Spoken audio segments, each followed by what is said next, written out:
il y a, comme nous venons de le dire, la réforme de l'organisation territoriale. Cette nouvelle réforme porte sur trois choses, trois volets. L'organisation territoriale basée sur la décentralisation porte trois volets. Le premier volet, les découpages, le nombre de provinces, passe de 10 à 25, vous savez les Kinshasa. Deuxième volet, les changements du statut de la province. Et troisième volet, la décentralisation territoriale dont nous venons de parler, administrative. Les découpages, comme la décentralisation elle-même, deux choses différentes,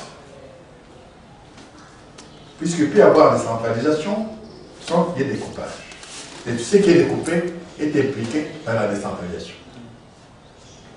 Ce qui est découpé aujourd'hui, ce sont les provinces, et les provinces sont concernées par la décentralisation.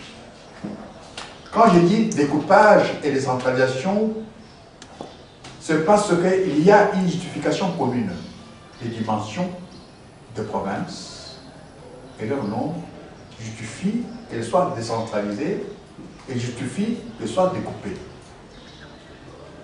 Découpées pour qu'elles aient une dimension administrable facilement par la population, et sur le plan décentralisation, parce qu'elles sont trop grandes, la population, les distances ne sont pas en contact avec leurs dirigeants.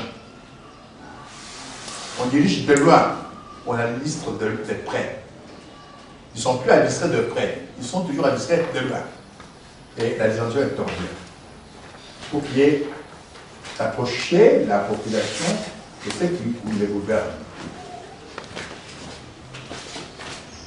Et donc, il faut donner aux provinces une dimension administrable. Comme les provinces sont devenues de pôles économiques, il faut que ça soit changé.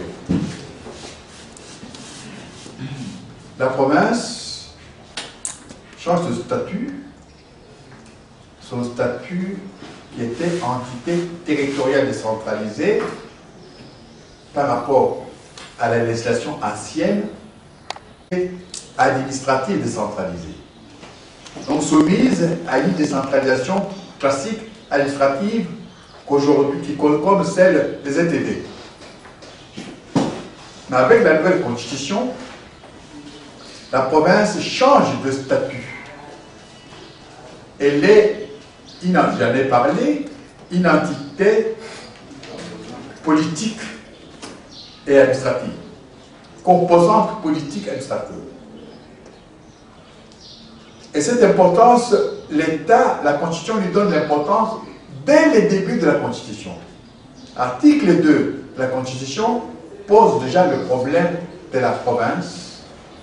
La République démocratique du Congo on n'est pas divisé et divisé en provinces et comprend, et composé.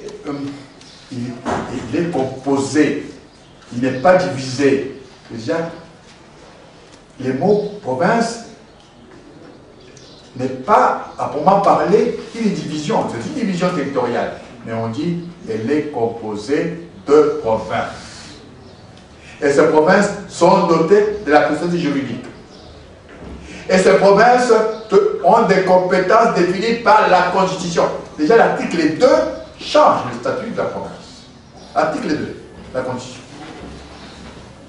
Dotée de la personnalité juridique et ses compétences, donc, les répartitions de compétences entre